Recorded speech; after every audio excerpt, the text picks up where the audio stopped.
50% de las y los trabajadores hispanos que residen en Estados Unidos sufrieron algún recorte o pérdida de empleo debido al COVID-19. Aún así, y contra todo pronóstico, las remesas enviadas a México durante marzo subieron. No recibíamos tantos envíos de dinero desde hace más de 20 años. Las remesas son un signo de ayuda o un signo de las malas condiciones económicas de nuestro país.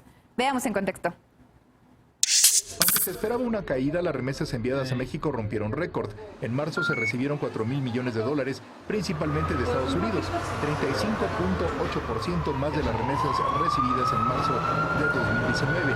Incluso si se comparan con las remesas recibidas en febrero pasado, 2.694 millones de dólares, hubo un aumento de casi el 50%. El presidente López Obrador informó que en marzo se registraron más de 10 millones de envíos con un monto promedio de $380, unos 9,000 pesos. Añadió que no se registraba un aumento similar desde hace 20 años. López Obrador agradeció la solidaridad de los mexicanos que viven en Estados Unidos y dijo que a cambio su gobierno hará una inversión promedio de 100,000 millones de pesos para fortalecer la economía popular. Este aumento fue en contra de las expectativas del Banco Mundial, que a fines de abril estimó que caerían un 20% en el mundo debido al cierre de actividades registrado en Estados Unidos, el desplome de los salarios y la pérdida de empleo. De acuerdo con el Migration Policy Institute, los migrantes indocumentados son los más afectados por la crisis provocada por la pandemia, pues trabajan en los sectores más afectados: servicios, construcción, restaurantes y turismo. La mayoría no tiene pólizas médicas ni tiene derecho a beneficios de desempleo y otros apoyos económicos aprobados por el gobierno de Donald Trump. El Migration Policy Institute calcula que hay 6 millones de migrantes de distintas nacionalidades en esta situación y otros 6 que trabajan en el sector salud. Punto y contrapunto. La verdad, yo creo que es muy buena noticia, sí nos hace sentir francamente muy orgullosos de ser mexicanos. Es un tema difícil porque sabemos que también nuestros paisanos allá en Estados Unidos pues se han visto aislados, el COVID los agarró también de sorpresa, muchos perdieron su trabajo y aún así no se han olvidado de enviar dinero a sus familias mexicanas. Tú que conoces más del tema de la migración, Estefanía, ¿cómo lo ves? ¿Cómo lo entendemos? ¿Es esto algo bueno? ¿Nos tiene que preocupar? Bueno, no, o sea, no sé si precisamente sea bueno ni malo, tampoco es que sea nuevo, pero sí da cuenta de lo que tú decías hace un rato, ¿no? De esta enorme solidaridad de las personas que viven en Estados Unidos y que le mandan dinero a sus familiares, que prácticamente de eso se tratan las remesas. No solo aumentaron en México, sino también en otros países de Latinoamérica. El Salvador y Nicaragua son los dos países que también recibieron muchas más remesas. Claro que México no es la excepción, y sobre todo en México, que tiene la mayoría de la migración latina. Pero dicho esto, creo que es importante mencionar que esto se hizo en un ejercicio de prever que en México quizá la cosa se iba a poner peor. En el 2008 ya se había hecho lo mismo, en el 2008 también aumentaron las remesas que se habían enviado de parte de Estados Unidos. En momentos de crisis eso es lo que pasa. Ahora, creo que sirvió capitalizar el tipo de cambio. Digamos, eso aumentó también el dinero que se había mandado y creo que lo que nos tiene que preocupar es si esto se va a repetir en los próximos meses. La experiencia nos dice que no, que probablemente no, porque son migrantes. Uno, que no recibieron los cheques que están dando el gobierno de Estados Unidos. Dos, efectivamente que no tienen ningún tipo de seguridad. Y tres, que a lo mejor se acabó, digamos, este proceso en el que podían ahorrar un poco de dinero para enviar dinero a México. Probablemente vaya a la baja estos próximos meses, es lo que parece, pero igual justo creo que lo más importante es pensar en la baja inflación que se dio en los meses pasados. Sirvió un poco para que también se pudiera capitalizar el migrante en ese sentido, que es lo que decían en The Economist creo que ayer. Y a mí me parece importante pensar en el ejercicio de que cada vez que hay, por lo menos como nos dice la experiencia, un tipo de crisis similar, son los migrantes los que se ponen a pie del cañón a empezar a enviar dinero, y me parece que este caso de esta emergencia sanitaria no es la excepción. Alfredo, ¿tú cómo lo ves? ¿Crees que esto podría influir que en algún momento podamos volver a esa dinámica donde éramos dependientes de las remesas? ¿O crees, como comenta muy bien Estefanía, que nada más es un momento circunstancial por la pandemia? Bueno, pues es que de la experiencia, y retomando lo que dice Estefanía, ese octubre de 2008 donde las remesas se habían incrementado 11% y vimos después que para noviembre, un mes después, bajaron 10%, pues puede ser un botón de muestra de qué es lo que está pasando, cuál es la dinámica de los connacionales que viven en Estados Unidos y que en el mes de marzo mandaron todo el dinero que mandaron. Realmente no hay una explicación única, cierta. Yo por lo menos todo lo que he leído son hipótesis por esta sorpresa que se dio. Y hay factores que hay que analizar. Recordemos que muchos de los mexicanos que están en Estados Unidos, de los más, que se encuentran en una situación ilegal, pues encuentran empleos o tienen empleos en actividades que hoy son esenciales ante la pandemia, como la agricultura, los restaurantes, las cadenas de autoservicio. Entonces, probablemente hayan visto, no lo sé, que la cosa se iba a poner mal, cuando en Estados Unidos todo, en febrero ya estaban viviendo lo que estaban viviendo. Exactamente, y entonces se adelantaron a las cosas que además, pues beneficiándose o aprovechando que sus dólares aquí reciben más pesos por la diferencia en el tipo de cambio. Entonces, pues todas esas, todo lo que podamos, yo creo que especular ahorita todavía son hipótesis. No creo tampoco que es una cuestión de heroísmo, porque tampoco soy tan fanático de la idea de romantizar luego las situaciones que no necesariamente son las mejores que enfrentan los connacionales allá. Pero si ya se les va a dar ese papel, esa visibilización, y si el presidente les aplaude la labor heroica de los migrantes, hay que dar la cara por ellos. Yo nada más recuerdo el episodio de inicios de marzo, cuando la Corte Suprema prácticamente determina que los familiares del mexicano Sergio Adrián Hernández Huerreca, que mataron, el joven que mataron en la frontera, determinó que no podían sus familiares pedir ninguna indemnización por lo que sucedió, o sea, una cosa que era completamente en contra de nuestros principios, por un asesinato que se dio en la frontera, y la verdad la respuesta de la Cancillería fue ahí totalmente mala, totalmente corta para el tamaño de agravio que fue.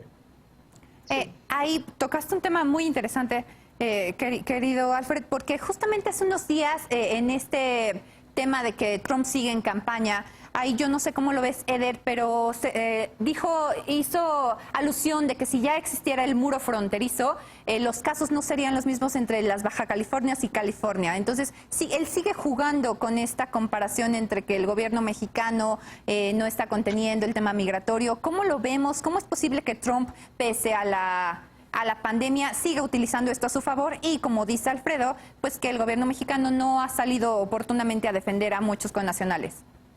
Sí, pues Trump sigue en campaña y usa lo que quiera, lo que pueda servirle para fortalecer su proceso electoral. Esto del muro no es más que discurso demagógico de campaña. Aquí, ayer tuve posibilidad de dialogar con banda de muchas ciudades de Estados Unidos y de Canadá, y algo que me comentaban era justo, como decía Alfredo, allá se adelantó las fases y ha sido muy agresivo el coronavirus, justo por lo laxo que fue al principio Donald Trump al atender el tema de la pandemia, y se dieron cuenta de la magnitud que había de la pandemia y lo complicado que podría ser en cuestiones económicas para las familias allá, y entonces pues lo proyectaron a lo que podría significar para sus familias acá. Por eso mucha gente decidió mandar más dinero en ese momento que todavía podían, que todavía estaban los bancos funcionando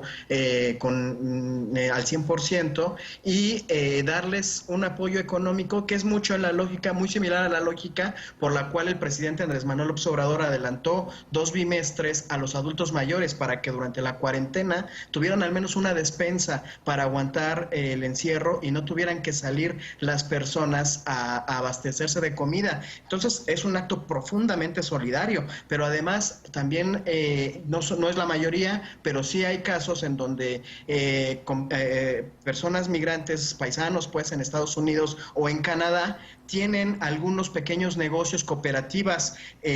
Acá en México, por ejemplo, en Zacatecas hay grandes cooperativas que funcionan con recursos de las remesas. Entonces, también adelantaron sueldos, adelantaron recursos para que la cuarentena no terminara llevando a la bancarrota a estas empresas. Creo que fue un ejercicio de mucha solidaridad y de mucha planeación, y por supuesto que es plausible la actitud de nuestros hermanos hermanos migrantes. Sobre la pregunta de origen, sobre si de la dependencia de las remesas, yo creo que es algo histórico que tiene que ver con el intercambio comercial, cultural y con la migración que se da, pero para no depender tanto de las remesas y que haya otras formas de ingreso, es que se tiene que fortalecer el mercado interno, se tiene que fortalecer el campo, se tiene que fortalecer la industria dentro del país, se tiene que dar alternativas de empleo, que es lo que el presidente desde el principio de la 4T ha planteado. Hay que fortalecer y generar muchos empleos para que la población, empleos con salarios dignos, para que la población no se vea por cuestiones de pobreza y desempleo, no se vean obligadas a migrar de manera clandestina a ningún país del mundo. Esa es la única forma en la que podemos reducir la dependencia de las remesas y reducir la dependencia de nuestros hermanos y hermanas migrantes. Lisa, ¿tú cómo lo ves? ¿Crees que el gobierno pues no se consolide sus acciones en pro de los migrantes y que en todo caso esta clase de dependencias que se podría dar o no de las remesas pues ocurra, pero en beneficio de los migrantes? No necesariamente veo que este aumento en las remesas o cualquier tipo de disrupción en la cadena de recepción de remesas de Estados Unidos a México signifique un impacto, sobre todo un impacto positivo, progresivo en la política migratoria mexicana, ni mucho menos en la política de relación bilateral a nivel gubernamental entre México y Estados Unidos. Yo más bien lo que retomo de este comportamiento inusual durante el mes de marzo es que los mexicanos en el exterior, particularmente en Estados Unidos, tomaron un comportamiento que no se ha visto ni en el gobierno de Estados Unidos ni necesariamente en el gobierno mexicano, que es el de la previsión, ¿no? La previsión en un acto racional de poder adelantar a las consecuencias negativas para generar un colchón que pudiese de alguna manera amortiguar el tamaño de la caída que se venía, el hecho de poder hacer digamos, una lección aprendida de la experiencia del COVID en Estados Unidos antes de que ésta se presentara en México, y también un acto racional de aprovechamiento de la ganancia cambiaria, que era lo que ya decía Alfredo Lecona. Hay otros elementos que yo he visto en algunos análisis que me parecen importantes y me parecen particularmente tristes para el contexto mexicano. Había analistas que lo que estaban diciendo es que también era un comportamiento de adelantar el posible comportamiento de las deportaciones o de las redadas antiinmigrantes en Estados Unidos, que significaba que podían poner su dinero en seguridad en México sin tener que traerlo en efectivo, precisamente para no ser presas de la delincuencia en México durante su tránsito o su retorno a sus lugares de origen. Y una tercera cosa es simple y sencillamente decir, el mercado de remesas entre Estados Unidos y México es el mercado de remesas más grande del mundo, y todos los analistas en este momento de las instituciones financieras lo que están diciendo es que sí va a experimentar disrupciones importantes. Hay distintos escenarios. Por ejemplo, leía yo el reporte de BBVA que decía hay 3 escenarios en los cuales podemos esperar alguna recuperación del flujo de remesas al que estamos acostumbrados después de descontar los efectos del COVID.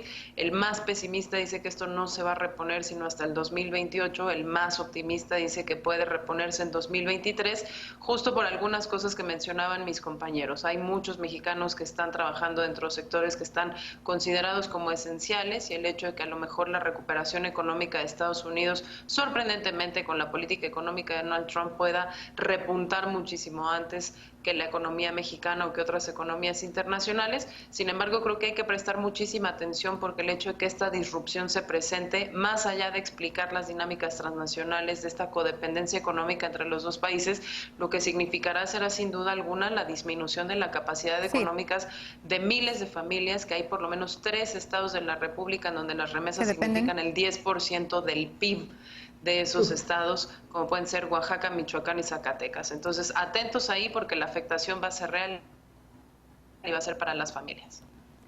Pues terminar este bloque aplaudiendo justamente la solidaridad de las y los mexicanos que están allá en Estados Unidos, y pues nada más hacer una felicitación para el papel que está haciendo el canciller Marcelo Ebrard, justamente en atención a todos aquellos mexicanos que están en otros lugares del país, de otros países enfrentando el coronavirus. Entonces, pues esperemos que sigamos así.